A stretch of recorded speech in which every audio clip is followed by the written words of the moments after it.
Okay, guys, we're going to move on to chapter 6, and we're going to learn a little bit more about her friendship with Starletta.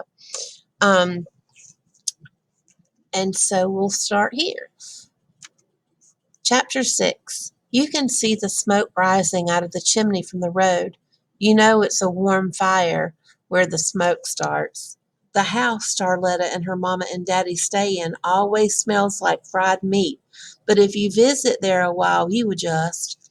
Come on in the house, is where her daddy says to me and takes my package. They pay grown men to do that in the more stylish places. Her mama is at the stove boiling and frying, telling the daddy to not let all the heat out through the door. He sneaks up from behind her and pinches her on the tail. I saw that. They would not carry on like that if they were at the store working in the field. They walked up the road and picked cotton and do not speak like they go together. People say they do not try to be white. As fond as I am of all three of them, I do not think I could drink after them.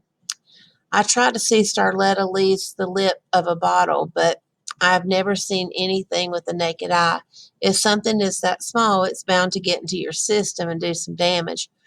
They clean this house all the time, but it's still dirty.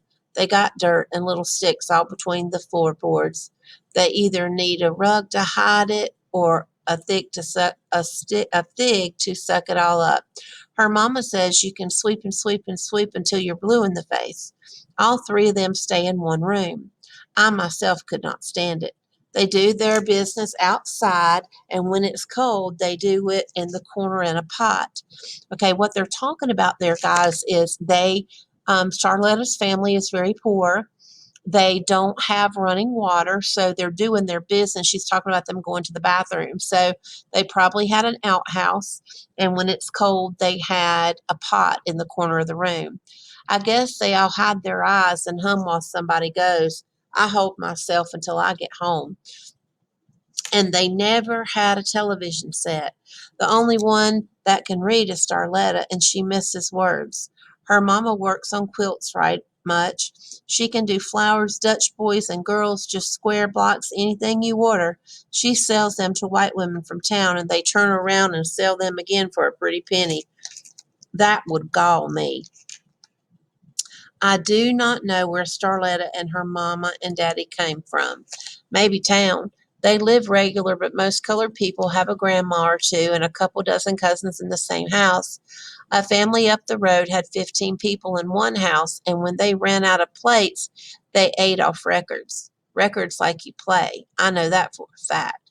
Starletta's daddy wears a green coat and a matching hat.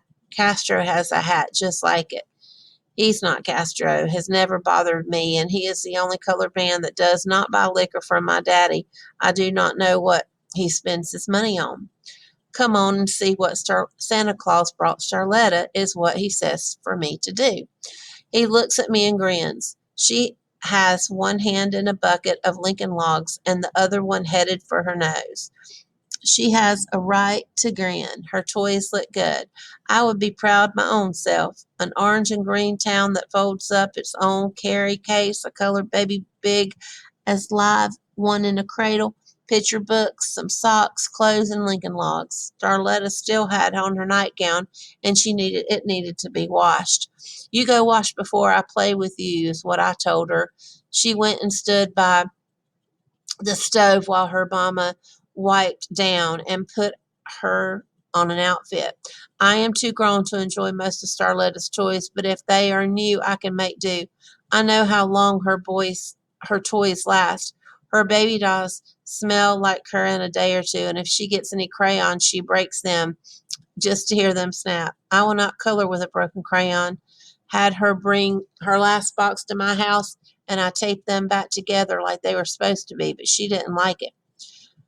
We played and put the little blockhead people all around the town. She does not like to go in town like I do, so she had to be told where everything went. But even I had a couple people left off over and had to look in front of the carrying case to see how they had it all set up. After I got it done, I told her to get a hard look so the next time she would know. She leaned in close and looked up one street and down the other, and I knew it would not stick in her head. Her daddy asked me if I wanted to stay and eat with them.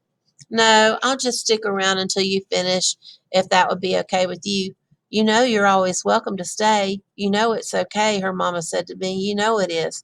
My mama, I stay and mess with the little town while we eat. Do I have to watch? I could go.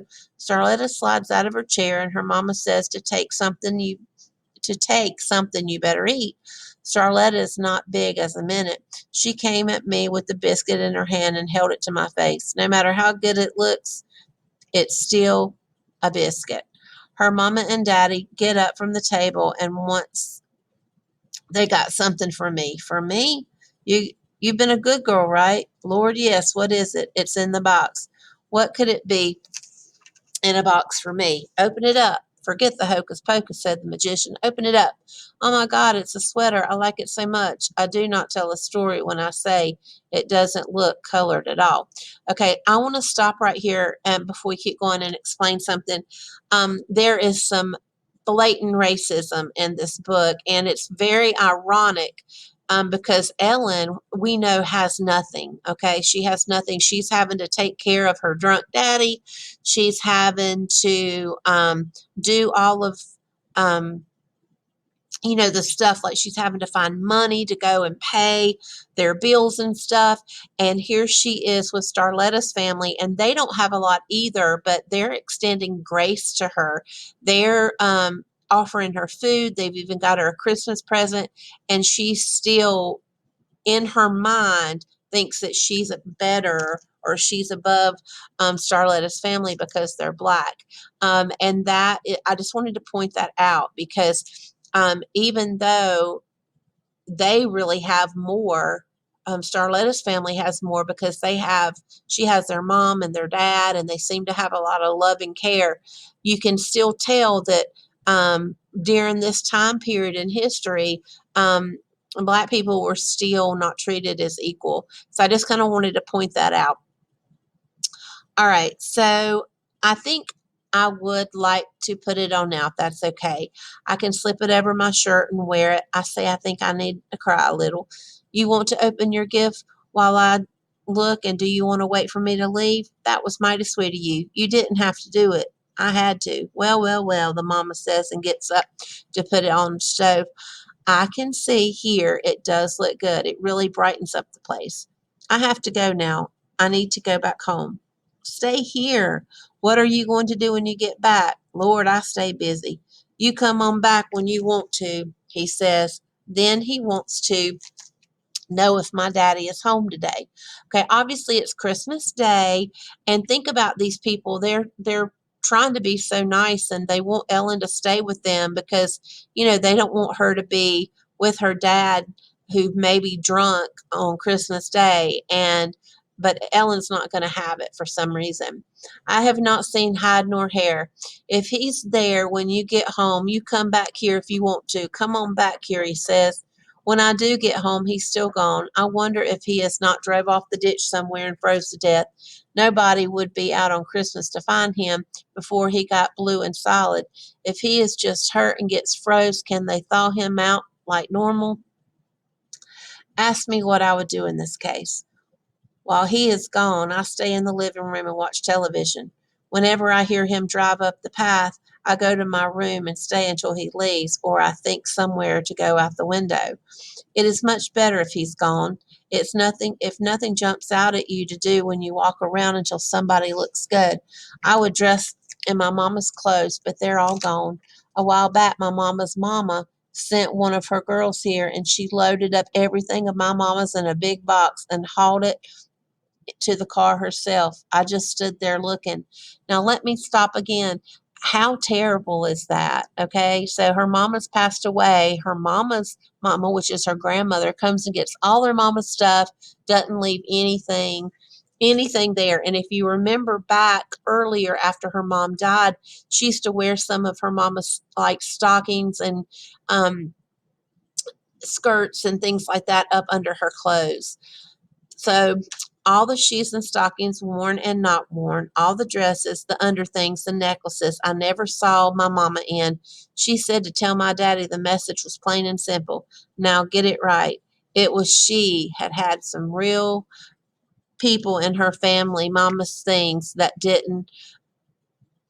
any of us could drink and carry on like trash. So the grandmother is basically saying that Ellen is trash because her daddy is, regardless of the fact that her mama wasn't. That is hard to figure out because, I do not drink and I would not even eat certain things. So I do not have the clothes to dress myself and I have to run out of books. The bookmobile does not run on the holidays, so I cannot go down to the crossroads to meet it. There is nothing in the world like a bookmobile, a bus from town full of stories to check out and take home. You can take them back in 2 weeks and get some more. It costs to be late.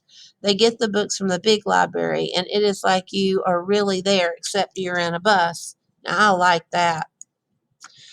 When I run out of the Bard stories, I look through the encyclopedias. I know they cost some money, and I do not know how they got in this house. I do not even know if they are mine or exactly who they belong to. The S book under sneeze has a picture of a man and his sneeze froze in midair. They took the picture fast and the droplets number in millions. The P book has two poems, and then they tell you what the poems mean. I don't understand why, because they are written in English. They tell you all about poetry and then list some poems you might want to look up and enjoy on your own.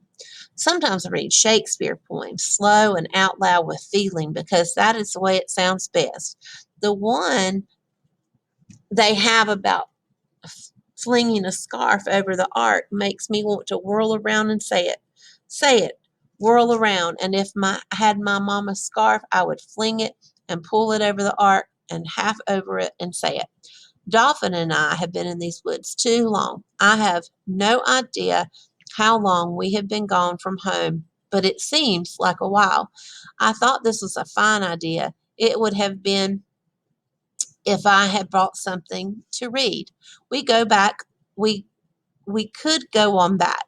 They are all doing something in this group this afternoon. My new mama likes for us to do that every now and then, but she doesn't push me. There are 5 of us here. I like everybody, but I do not know them good. If Dolphin had a mind, he would be glad to go back too. I put a blanket with a saddle back on him and tell him to go. When we get back, he gets a good rubbing with the wide bush. That is bound to feel good. They are making a terrarium. She said last week she plans to bring some springtime in the house. Who would have thought of this? I can do this. Just let me get off my coat. Oh, yes, a terrarium. I've seen them in the stores, and we are going to make one. Let Ellen put in some dirt. Okay, you have to keep the dirt off the sides of the glass so people can peek in and see how nice it looks. Have you done this before? My new mama wonders. No, but it makes sense to do it like this. That's good. Now let the others try. Everybody gets to put something in. The last thing we all made was a fish tank. She got the tank and fish and accessories from town and told us all to keep the fish living. Everybody was in charge of a fish. If they eat too much, they will bust. Mine was blue and had lips bigger than the rest. I named him John, but said I would change the name as soon as I thought of something extraordinary. Let me put it in one more plant, a fern, and that just about does it. Let's put it in the window so everyone can enjoy it. The light hits it right, and it will get some sunshine all afternoon. We all stand and look at it. Are you okay, Ellen? Are you all right? Don't you like the terrarium? You did a nice job. I'm fine. I'm just hungry, is all I told her. Well, I would like to get your hair washed before I start supper. Go get yourself a towel and soap and meet me in the kitchen sink. It's best when she washes my hair. Not that I could not do it myself, but it has got so long that it's just easier for her to manage. When I was warm, she would sit with me on the back steps and comb out the knots. Where did you get this pretty hair? You have such pretty hair, she would say to me. I need a stool for my head to reach the water. She lets me fill the water with my hand when it's perfect, I tell her. I put my head into the water and it's warm all over my whole body, even on the places the water does not flow. She rubs, and I feel her long fingers on my head and pray that it takes a long time for it to be clean. Does it feel good? Oh, yes, it feels good. I lay on my bed where the sun has come in the window and made it bright and warm. My hair hangs off the side, so I do not leave it damp. I see the mirror from my bed. No matter how I turn my head when I look, I still seem like a little stranger in my own self. My daddy showed up at my house less and less. I never put it together when he was staying. I do know he did not have the nerve to go out and take up with a hussy. He did show up on New Year's Eve. Of course, I went and hid when I heard him come in and a whole bunch of people coming to the door. They came in my house and went through my refrigerator, laughing at my frozen food and juices. They got my bread and jelly and made sandwiches. You could hear their jaws smacking all through the house. I hope they choke. I hope they choke and die. I will set the house on fire and burn all of them. Yes, even my own daddy. They call him Missa Bill. Missa Bill, ha. I want them to leave because my window is froze shut. Looking all in my cabinets, I hear them open and slam the doors, looking for something to eat that's not froze. Who said they could come in my house and have a free for all? Who said they could be there? Okay, I'm going to stop for just a second. I know this story goes kind of back and forth between her new mama and her dad.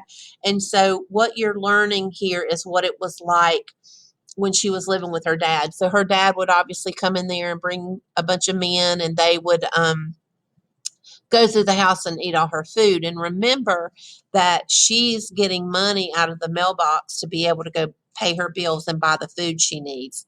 And so it's really sad to think that that dad is letting someone come in and eat all her food.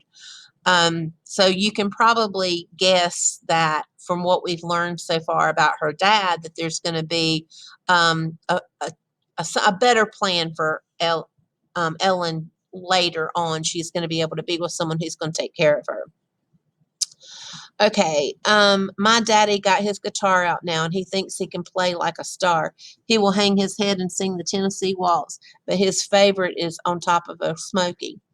He says he will play a tune for old time's sake. Oh Lord, they all know the words, and how many are in there I cannot say, but I know it must be 5 or 6 drinking whiskey out of my glasses and singing Old Top of Old Smoky.